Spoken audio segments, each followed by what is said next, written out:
Assalomu alaykum hammaga. Bugun Xudo xolasa Angulardan 3-darsimiz bo'lib o'tadi. Hop, demak boshlasak bo'ladi. Birinchi bo'lib o'tgan narsalarimizni qaytarib olamiz. O'tgan darsdan savollar bormi sizlarda?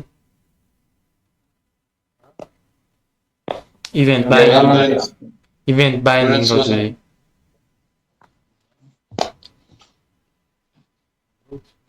Sanjar aka, event binding nima ekan? Nima aytib tushunmadim.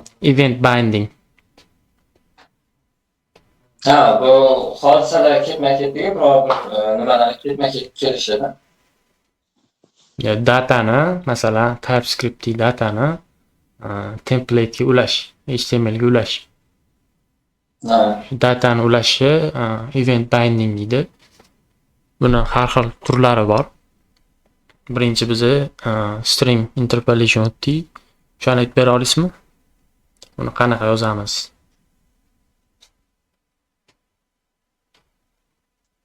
Ben CSS'da nima qildim? Hozir shu o'tgan mavzu uncha esda yo'q. Sabab CSS ga yurdim hozir. Bo'lmasa bir qaytarib olar ekanmiz o'tgan mavzuni.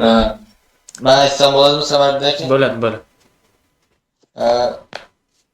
Ikkita jingalak kaos bilan yozsak va o'zgaruvchini nomini chaqirsak ulanadi. To'g'ri, string interpolation. Keyin bindinglar ikki xil bor edi, two-way binding. Two-way binding, one-way binding. To'g'ri. Endi two-way bindingga keyinchalik o'tib o'tamiz. Keyingi bindingga turi bor, u property binding. Shuni aytib bera olasizmi? Umidbek aka sizga. Property binding birinchi TypeScript faylda belgilab olar edik, keyin HTMLda chaqirardik, shunaqa edi.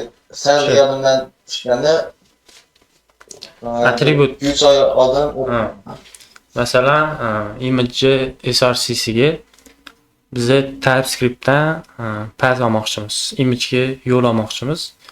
Shunaqa paytda CRC attributini nima deydi?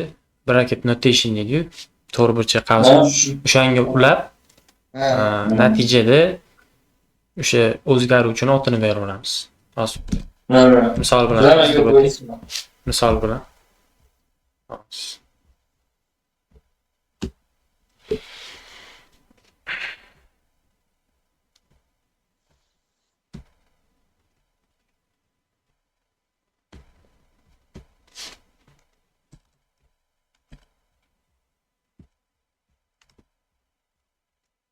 bizda image tagi bor.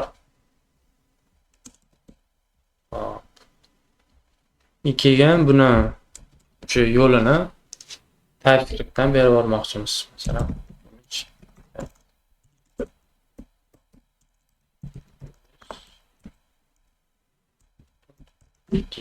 Masalan, mana shu image pathni template ga ulash uchun, template shu HTML hisoblanadi. Shunga ulash uchun property binding ishlatamiz. To'g'ri burchak qovsa bilan keyin hozir yozgan o'zgaruvchimizni otini yozaveramiz. Image path yozdik. Otini yozaveramiz. Shu orqali property binding ga define qilamiz. Hop, keyingi binding turi event binding. Sanjar aka, sizga savol, event bindingga qanaqa ishlatamiz Angularda? Buni to'g'risi uncha esimda yo'q. Takror nima qilib bera olasizmi? Bo'ldi. Hop, Angularda event qo'shish uchun event nomini, masalan, turlari bor-ku, click bor, mouse over, mouse out, shunaqa turlarni yozib, turini yozib, uni qovuslarga o'rab yozamiz. Masalan, bizda button bor. Buttonga event qo'shmoqchimiz qanaqadir hodisa. Buni endi event turini yozamiz. Click bosilganda endi buni ichiga funksiya yozamiz. Bu funksiya qachonki event sodir bo'lganda ishga tushadi. Masalan, bizning holatda bosilganda ishga tushadi. button click deydi. Endi bu funksiyani TypeScript ishlatishimiz kerak bo'ladi. Hozir kimdir qilib.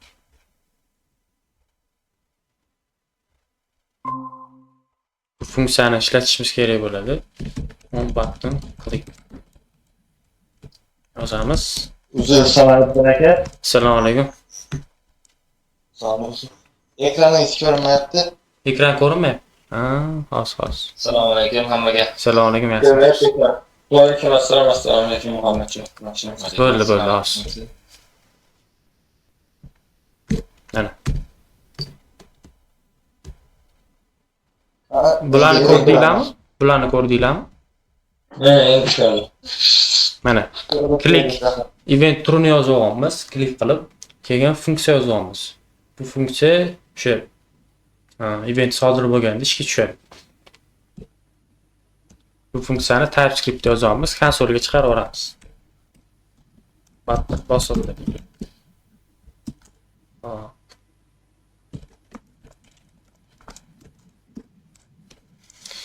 Endi buni localhost ochib olsak, o'zgarishlarni ko'rib turish uchun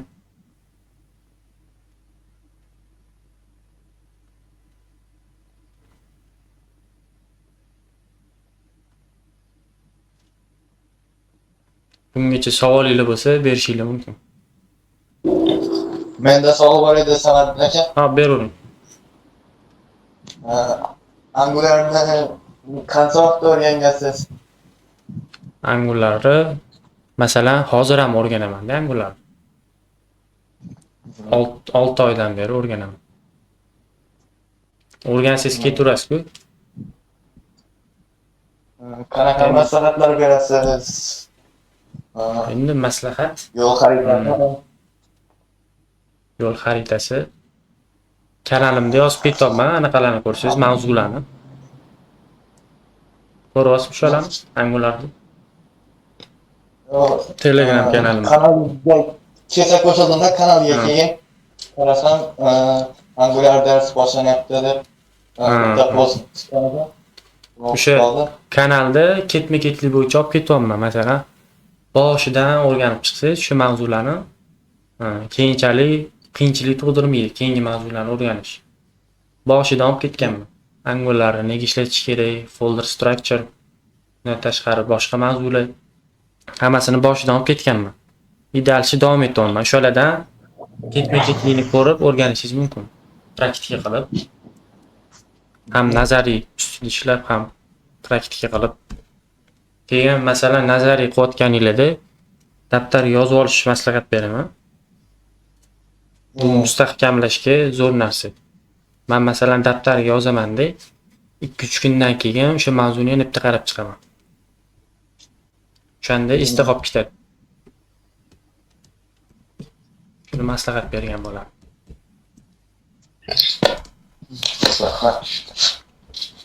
Samarqand aka. O'zi buni terminalda NGS dedingiz, bu yerda NG deyiladi gapmi? Anaqada bu shortcut, ngserve xohlasangiz npm start qilsangiz bo'ladi. Prosta dev ham bormi? Dev ham bor, hammasi bitta narsani qiladi. Vazifasi bir xil, prosta yozilish har xil. Mana bos. Buttonni bosamiz, konsolga qarab turadi. Konsol button. Tepada. Mana button bosildi. Eventimiz ishga tushdi. Bu yerda o'sha buttonni eventda logikasini yozamiz. Ko'rgan bo'lsangiz, savolingiz bo'lsa berishingiz mumkin. O'zi klik o'rniga boshqacha eventlar ham ishlash mumkin. Ha, любой JavaScript eventli ishlaydi. JavaScript chiqarib yerda ro'yxatdan chiqarib beradimi yo o'zimiz chiqarib berish kerak. Mana masalan qilsam scroll chiqyapti, search, har xil turlar chiqib keladi. Shu. O'tgan dars shu edi. Savolingiz bo'lsa berishingiz mumkin. Keyin o'zimizning darsga o'tamiz.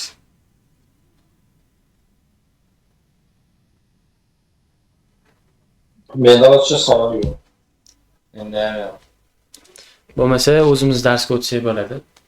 Birinchi bo'lib oramizda TypeScript biladiganlar bormi? Hop, Angular'da biz ko'rib turganingizdek TypeScript ishlatamiz. Menimcha oramizda TypeScript bilmaydiganlar bor. Shuni aytib qo'ysanglar, o'shanga qarab TypeScript introduction qilib beraman. Men TypeScript bilmayman. Bo'ldi. Bo'lmasa TypeScriptga kirish qilamiz. Kurs davomida TypeScriptga ham qo'shib ketamiz mavzularni bitta-bitta. Hop, TypeScript nima desa, JavaScriptda tiplangan varianti, ya'ni static emasda, strict typing deydi. Masalan, bizda JavaScript ishlayotganimizda qanaqadir o'zgaruvchi bersak, biz uni tipini yozib o'tirish shart emas.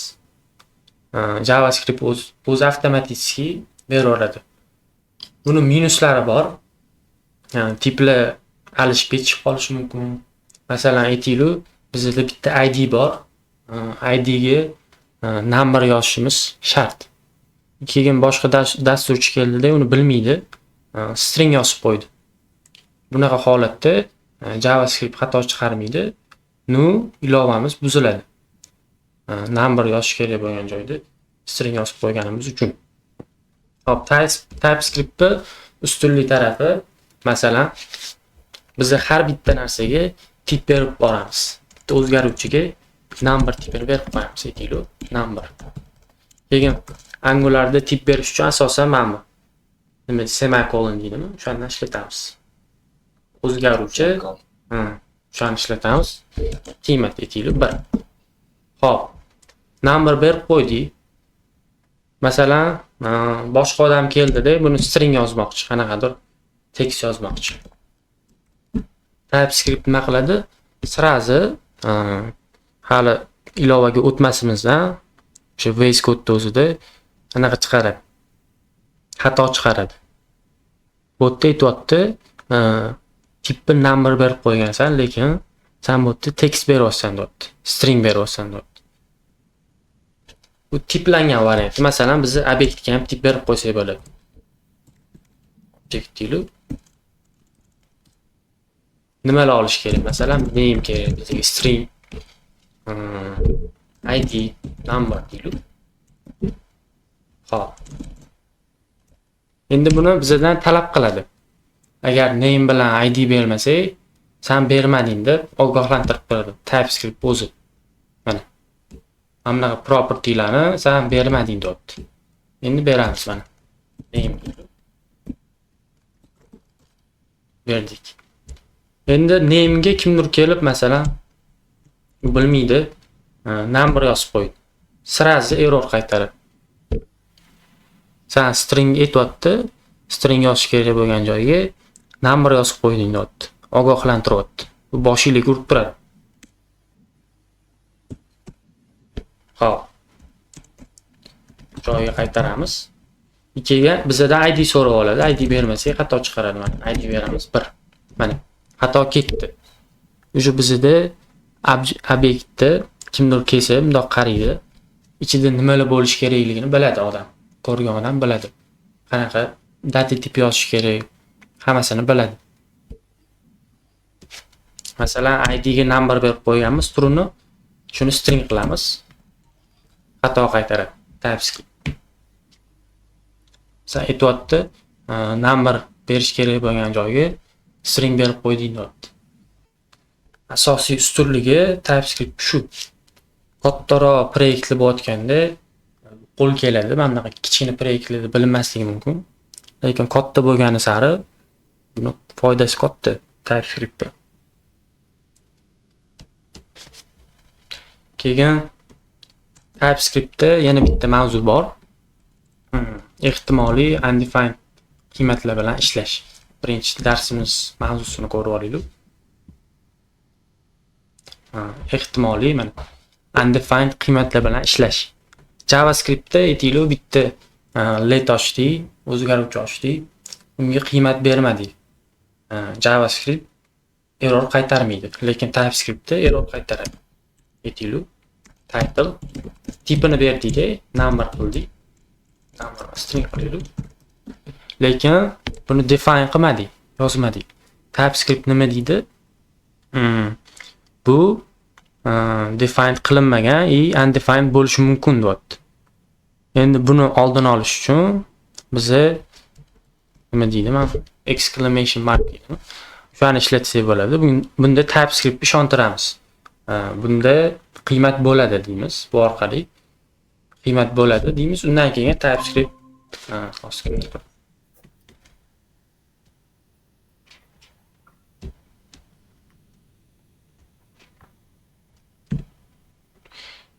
TypeScript keyin ishonadi. Bu yerda qiymat bo'lar ekan deydi. Errorni o'chirib turadi. Ikkinchi yo'li ham bor buni. So'roq qilib qo'ysak bo'ladi. Bu optional qiladi, ya'ni ixtiyoriy. Bunda bo'lishi ham mumkin, yoki bo'lmasligi ham mumkin deb TypeScriptga yetib qo'yamiz. Shunaqa qilib undefined qiymatlar bilan shunaqa ishlasak bo'ladi TypeScriptda. Bu TypeScriptga kirishingda savolinglar bo'lsa, berishinglar mumkin TypeScriptdan.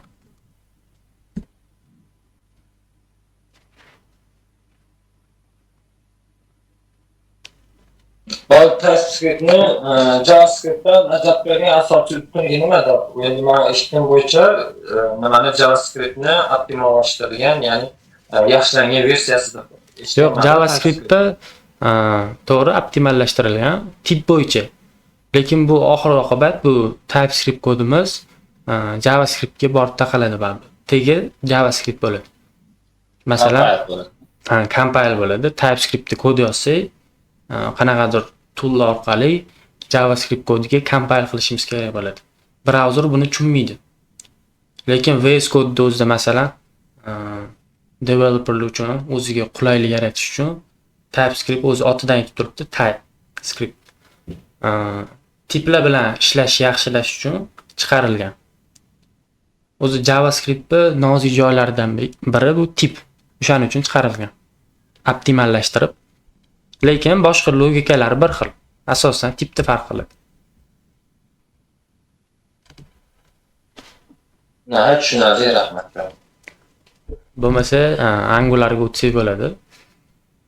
Bugun change detection mexanizmini ko'rib chiqamiz. Hozir rasm bor edi.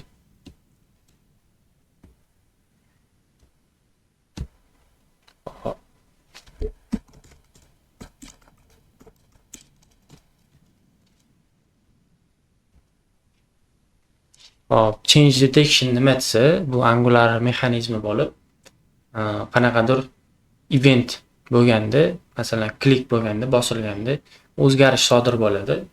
O'sha change detection mexanizmi Angularni ogohlantirib turadi, xabardor qilib turadi. Masalan, mana bunaqa o'zgarish qilsak, Angularga aytadi. Content komponentda masalan o'zgarish bo'ldi deydi. Keyin Angular bundan xabardor bo'ladi, keyin o'zgarish qiladi. UI'da o'zgarish qiladi. Angular default tarzda Zone.js kutubxonasini ishlatadi. Change detection sifatida buni o'zini nima deydi? Optimallashmagan variantlar, anaqalari bor, xususiyatlari. Bu nima desa, masalan, bizda chap tarafda component 3 bor. Masalan, aytaylik, list komponentda o'zgarish sodir bo'ldi, qanaqadir eventdan keyin o'zgarish sodir bo'ldi. Zone.js nima qiladi? Birinchi app komponent qaraydi. Tekshiradi, o'zgarish sodir bo'ldimi deydi. Yo'q bo'lsa, nav komponentga o'tadi, keyingi komponentga. Uni ham qaraydi. Toki topgunicha tepa komponent 3 ga qarab ketaveradi, tepaga qarab. Buni nima desa bo'ladi? Minus taraflari nimada? Sizlarga savol. Har doim aniqlashimi? Render qilishimi? Masalan, kerak emas joylarga ham event qanaqadir sodir bo'lmagan joylarga ham Angular qarab chiqadi. Bu vaqtni oladi, sekinlashtiradi. Buni endi change detection'ni o'zimiz optimallashtirsak bo'ladi. keyingi mavzuga o'tamiz. Keyingi mavzu signallar. Bu mavzudan savolinglar bo'lsa berishingiz mumkin.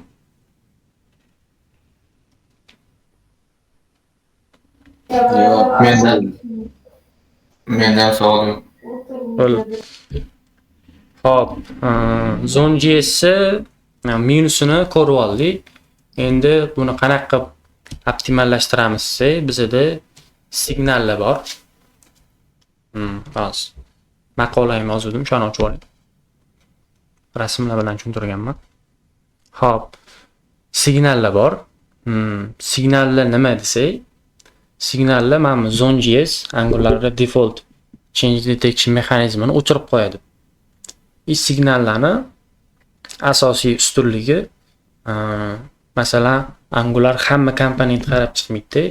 Bitta komponentda qanaqadir o'zgarish sodir bo'lsa, sirazi Angularga yetib boradi. Bu ortiqcha qarab chiqishni oldini oladi. Tushundinglarmi? Aynan o'sha komponent qaraydi shunda. Ha, aynan именно o'sha komponentni topadi. Boshqa komponentlarga qarab o'tirmaydi, vaqtini sarflamaydi. Signallar orqali topadi. Endi signallar o'zini maxsus anaqalari bor, xususiyatlari bor. Qanaqa qilib beramiz desa, signallar hozir. Xo'p. Masalan, aytaylik, bizda bitta o'zgaruvchi bor. Bu o'zgaruvchi keyinchalik, masalan, qanaqadir event sodir bo'lganda o'zgaradi. Biz buni bilamiz. Bu holatda signal ishlatamiz. Masalan, title o'zgaradi deylik. Signal ishlatish uchun qiymatimizda signal degan funksiya bor. Angular'da o'zini funksiyasi bu. O'shanga o'raymiz. Hozir.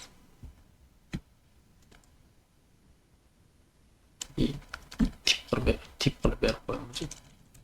Hop. Signalga o'raymiz. Buni import qilishimiz kerak Angular codedan. Hop.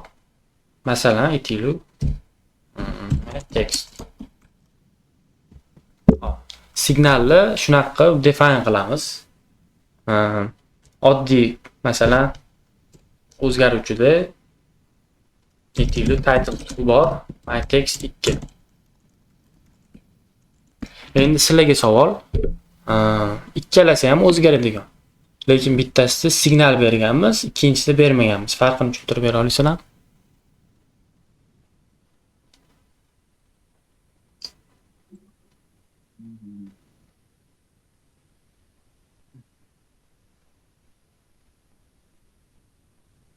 Qaysi birdadir nimada mana bir signal berilganda, menimcha agar mabodo xatolik bo'ladigan bo'lsa, shuni ogohlantirishni vaqtida kerak menimcha.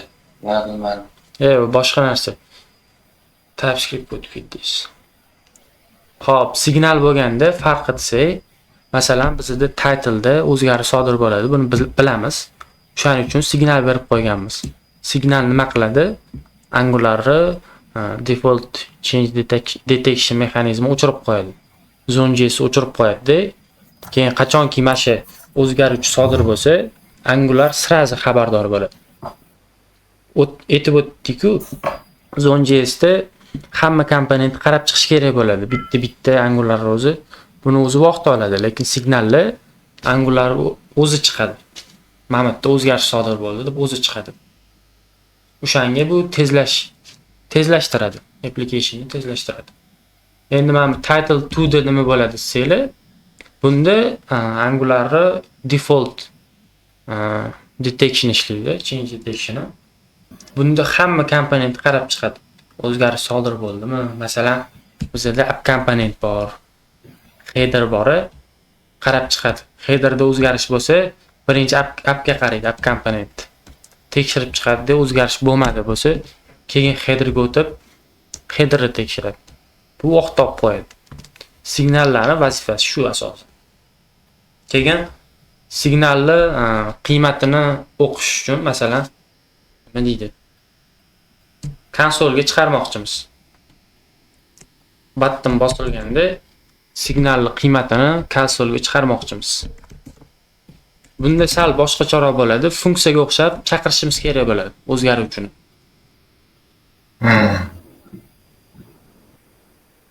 Hop. Dis qolib ketibdi.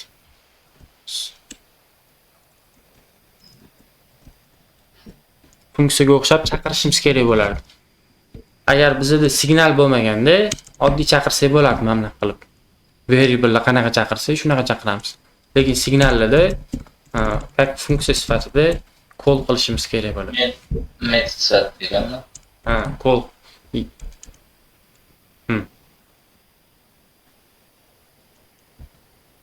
Xos.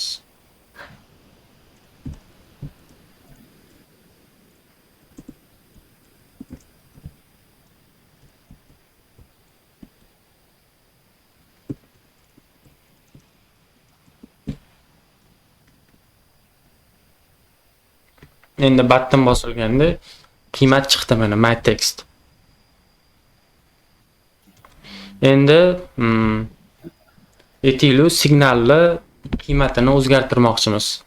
Bizda button bosildi. Bundan keyin signalni qiymatini o'zgartirmoqchimiz. Oddiy qiymat, masalan, bizda o'zgaruvchi bo'lganda mana bunaqa ish qilardi. Konsolga chiqarib. Hop. Distant title.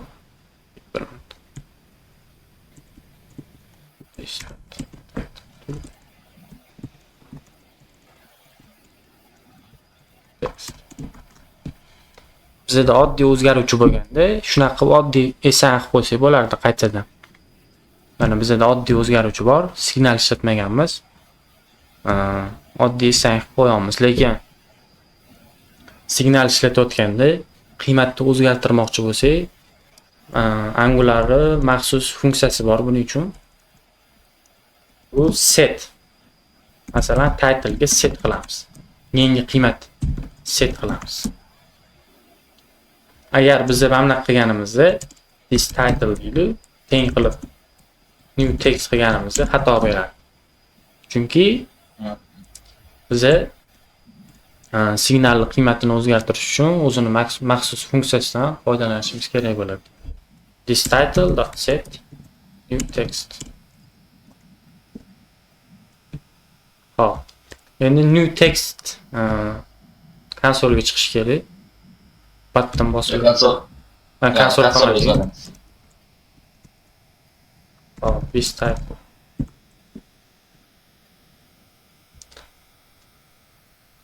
New text chiqdi. Qiymatimiz o'zgardi.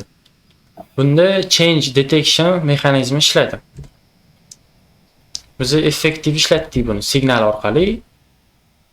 Biz title to qilib oddiy yozib ketganimizda bu menimcha bad practice bo'lardi.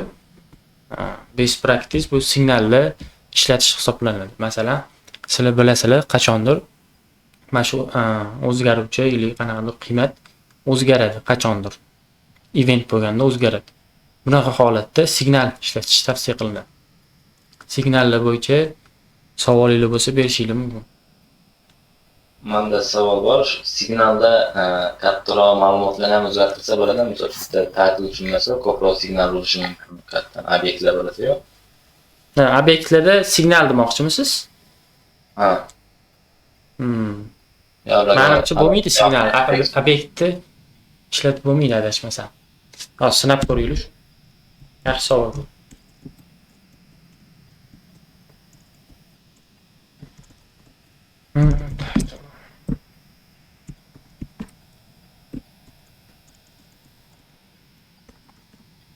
Ishlatib bo'lar ekan, obyektlarda ham ishlar ekan.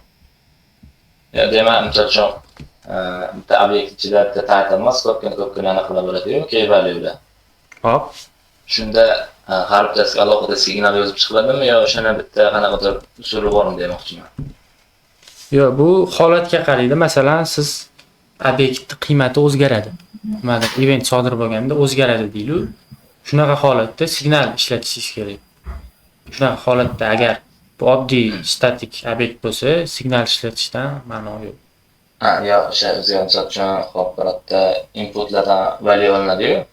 Hop. Misol name, value, registratsiya o'tkazganda ham hop username, first name, last name, password, confirm password o'sha qilib bo'ladi-ku. Hop. O'shanaqa ham mana shu signallar ishlatiladida, to'g'rimi? O'zgarish uchun. Yo'q, buni keyin ko'rib o'tamiz. ng model bor, reaktiv formula bor buning uchun. Buni o'zim ko'rsatib o'taman. Angular o'zini xususiyatlari bor buning uchun.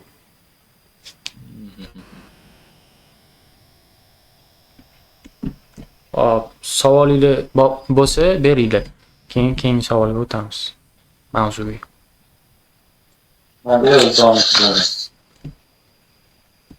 Hop. Input mavzusi, keyingisi input mavzu, input parent komponentdan child komponentga data berish uchun ishlatiladi. Qanaqadir communication deydi buni. Bir-biri bilan data olish uchun ishlatiladi. Masalan, aytaylik. Nima deysiz? Trops degan gapmi? Trops qayerda bor edi? Reactdan. React. Bilmadim, endi React bilmadim. Masalan, aytaylik, bizda bitta komponent bor. H1 button. Mana shu tekst, mana shu struktura bilan biz har xil tekstlar bermoqchimiz deylik, o'zgartirmoqchimiz. Har xil joyda ishlatmoqchimiz. Bunaqa holatda inputli komponentni reusable qiladi, ya'ni qayta-qayta ishlatish imkonini beradi. Hozir app komponentga import qilamiz. Oddiy birinchi static tekst yozib ko'raylik. Mana tekst.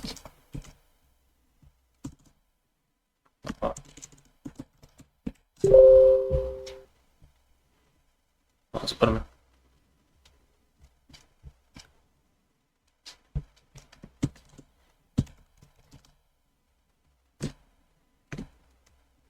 Hop. Bizda shu struktura bor.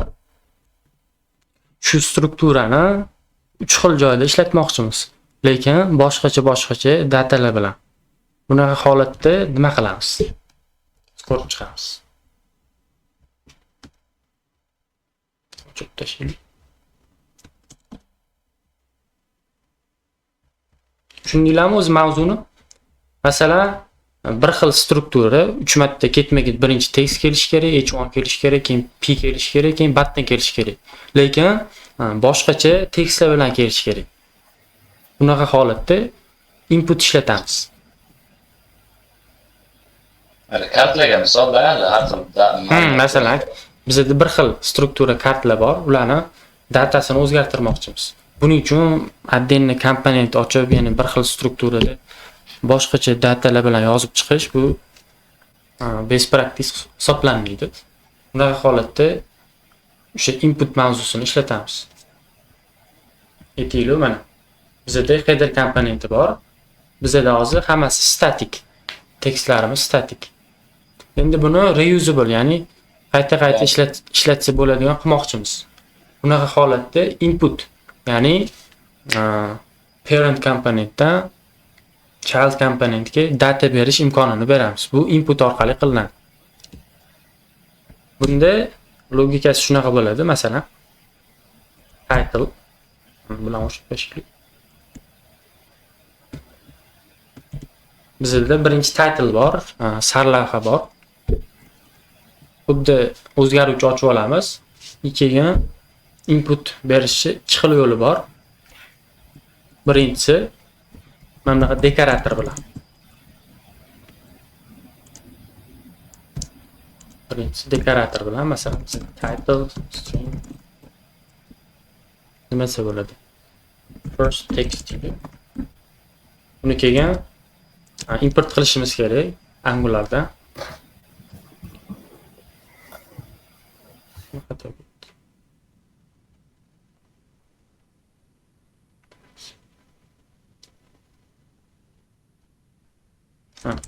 Call qilishimiz kerak.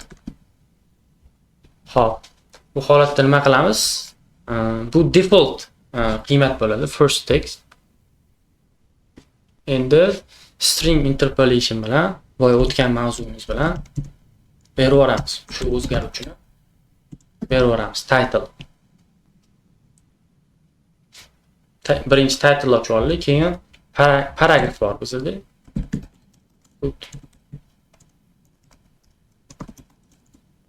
String first default paragraph.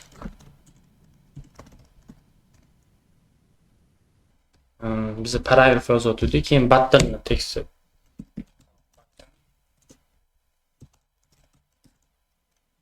String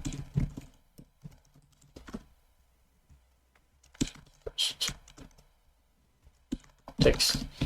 Endi bularni HTML da template'ni berib yuborishimiz kerak bo'ladi. Paragraf berdik.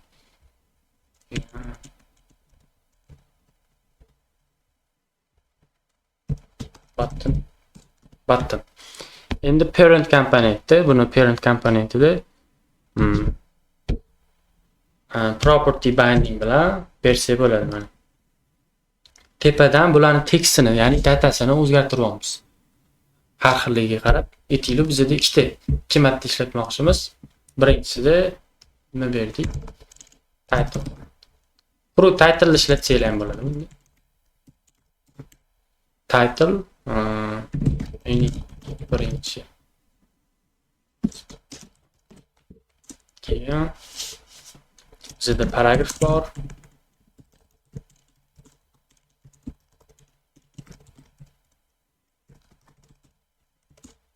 Keyin button. Buttonning teksti bor. Xo'p. Endi natijani ko'rsak, hozir boshqatdan. Shungacha savolingiz bormi?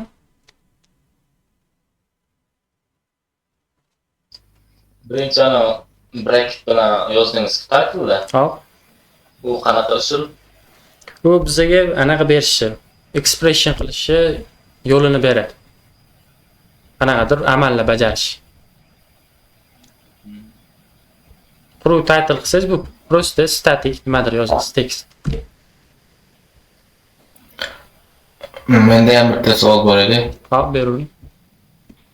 Hozir mana bu yerda input bilan ma'lumot yozdingiz-ku narigi faylda. Hop. Mana shu first text, default paragraph deb. Hop. Endi shuni headerdan turib o'zgartirmoqchimiz mana shu tekstlarni. Yo'q. App'da parent ota komponentida aytaylik bizda kartlar bor. 3 ta bir xil kart, lekin uni datalari poliboni har xil bo'ladi. Title har xil bo'ladi. Bunaqa holatda biz bitta struktura bilan 3 ta komponent ochmaymiz-da.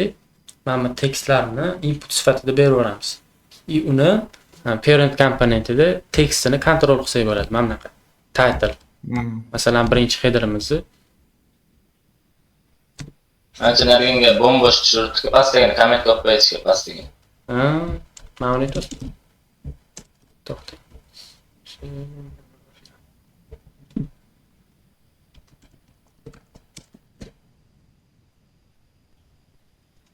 Mana chiqdi. Hozir. Ikkinchisini ham yozaylik. Xuddi shunaqa struktura bilan ikkinchisi.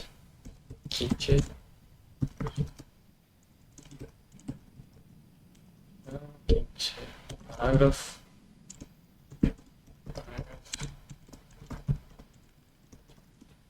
Plastik. Button. Mana. Ko'ryapsizlarmi? Bitta komponent ishlatyapmiz. Strukturasi bir xil, lekin boshqacha datalar bilan. Input orqali. Bunaqa holatda boshqa komponent ochmayapmiz-da. Bir xil struktura bo'lgani uchun biz uni input sifatida berib yuborib, app komponentda datalarini kontrol qilamiz. Ustunligi shunda. Reusable, qayta-qayta ishlatsa bo'ladigan qiladi. O'zi komponent asosiy maqsadi reusability deydi, qayta-qayta ishlatish. Savolingiz bo'lsa berishingiz mumkin. Bunda yana bitta tarafında captcha strukturasi ham ozroq bo'ladi ekanda. Ha, shunaqa. Qayta-qayta komponent ochib o'tirmaysiz-da. Bittasini ishlataverasiz qayta-qayta. ustunligi shunda. Endi u reusable bo'lgani uchun-da. Ha, qayta. Hmm. Savolingiz bo'lsa berishingiz mumkin. Hozirgacha bo'lgan. Menda savol yo'q. Demak, inputlar tushunarli bo'ldi, to'g'rimi? Ne shuni? Signallar bo'yicha savollar bormi? Change detection bo'yicha nima bo'lsa beringlar savollar. Shu change detectionga salgina tushunmay qoldim. Bo'ldi, change detection. Hop.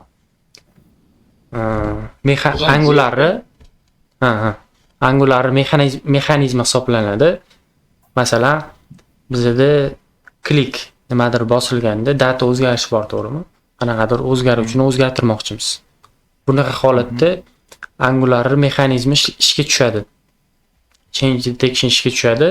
Shu qanaqadir o'zgarish sodir bo'lsa, Angularni xabardor qilib turadi. Keyin Angular xabardor bo'lgandan keyin shu o'zgarishni UI da ko'rsata oladi.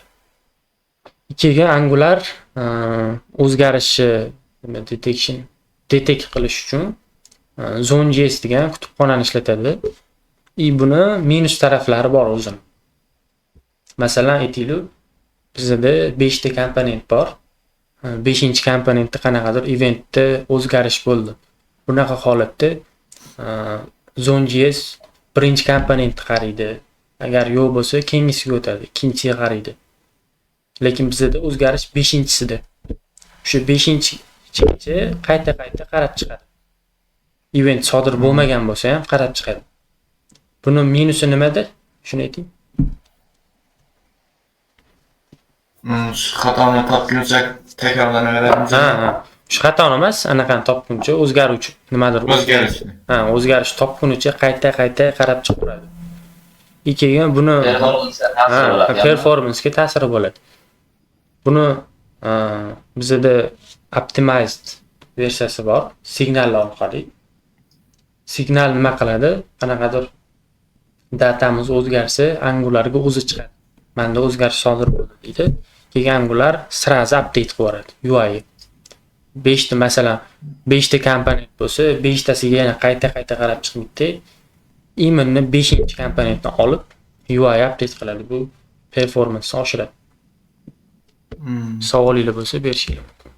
Signalni qanaqa ishlatish, shular bo'yicha savolingiz bo'lsa beringlar. Qaysi holatlarda signal ishlatish kerak o'zi? Signalni o'zi qanaqadir o'zgarish sodir bo'lsa, o'sha yerda ishlatish tavsiya qilinadi. Qanaqadir eventda o'zgarish bo'lsa, o'sha holatda ishlatish kerak. Shunda hozir o'zgaruvchiga signal berib ko'rdik, keyin obyektga ko'rsatdik. Bundan boshqa yana nimalarga qo'llasak bo'ladi signalni? Asosan shularga. Hozir esimga kelmadi boshqalar. Keyin inputda bir xil yo'lini ko'rsatdim. Hozir bu eski yo'l hisoblanadi. Input yozishi bor. Bu holatda hozir aytdim-ku, Angularda Zone.js change detection mexanizmi bor dedim. Bu holatda o'sha mexanizm ishlaydi. Masalan, inputda o'zgarish bo'lsa, yana o'sha 5 ta komponent hammasiga qarab chiqib, o'zgaruvchilarni qarab chiqadi. Endi bizda inputda signallashgan varianti bor. Hozir shuni ishlatish tavsiya qilinadi. Bu eski varianti, buni ishlatish tavsiya qilinmaydi. Men yozganim. Prosta eskiroq proyektlarda ko'rib qolsanglar, ma'lumot sifatida aytib o'tib ketdim. Endi buni o'rniga nima qilamiz? Buni o'chirib yuboramiz. Buni ham o'chirib yuboraylik. Bizda input funksiyasi bor. Hozir input funksiyasi bor. Angular funksiyasi. Bu ham vazifasi bir xil vazifani bajaradi. Hozir ko'rdik-ku, datani o'zgartirish uchun parent komponent orqali child komponentni kontrol qilish uchun ishlatiladi. Lekin mana bu input dekoratoridan farqi bu signallashgan variant. Bu signal ishlatadi. Masalan, o'zgarish sodir bo'lsa, imonni mashinga kelib o'zgarishni topib UI update qiladi. Ko'rishingiz mumkin. Buni import qilib olishimiz kerak. Angulardan title mana shu versiyani ishlatish tavsiya qilinadi. Ikkiga tip berayotganda input yonidan bunaqa ochish orqali tipini bersak bo'ladi. String bo'lsin deymiz. Input string olish kerak deymiz. Masalan, number yozib qo'ysak, xato beradi. Tipini belgilab ketamiz. Tipini belgilab ketamiz. Bu yerda mana bu input dekoratorida ikkita semikolon ishlatib stringni berib ketyaptik, lekin mana bu yangi input bilan, signallashgan input bilan bunaqa holatda yozamiz, bunaqa emas. Ikkiga buni ham chaqirayotganda funksiya sifatida chaqirishimiz kerak bo'ladi. Xuddi signal. Signal. Xuddi signal, vazifasi signal. Shu inputda hozir o'tgan nima deydi? Topikka signallashgan variant mavzu. Shuni ishlatish tavsiya qilinadi. Hozir bularni ham o'tkazib chiqamiz. Signallashgan inputga o'tkazib chiqamiz.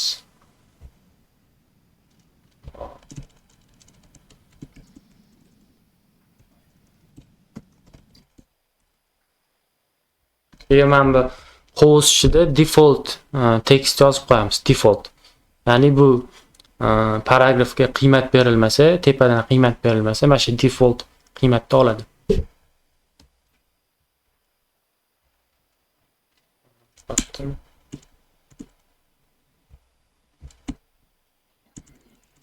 Hozir nima deysiz? Paragraf bermasa default qiymat oladi dedingizmi? Masalan, aytaylik, paragraf degan inputimiz bor. Bunga tepadan qiymatli datalar beryapmiz, to'g'rimi? Map komponentdan datalar beryapmiz. Mening birinchi tekstim berganmiz. Agar aytaylik biz bermadik shu tekstni, bunaqa holatda nima qiladi? Paragraf default qiymatni oladi. Default qiymatni mana bu yerda berib qo'ysak bo'ladi. Paragrafga berib qo'yganmiz. Default paragraf. Shu chiqadi, ekranga shu chiqadi. Xo'sh. Save qilamiz. Buni chaqirib olish kerak hozir. Xuddi signallar kabi chaqirib olish kerak.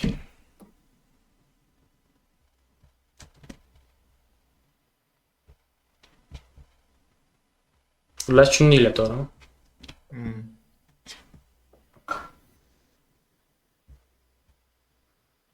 Savolingiz bo'lsa berishinglar mumkin.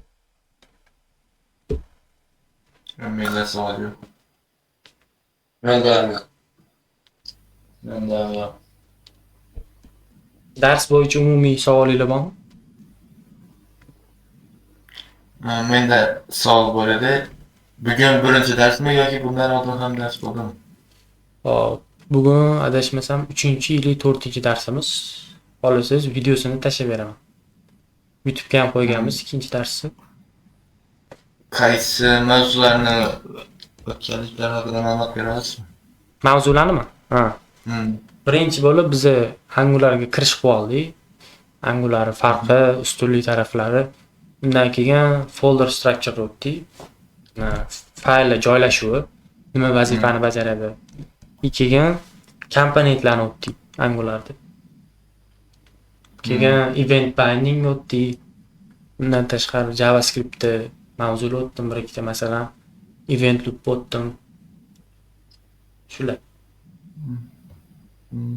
Rahmat. Bunda YouTube'dan ko'ra olarman. Men bo'ldi, tashlab qo'yaman.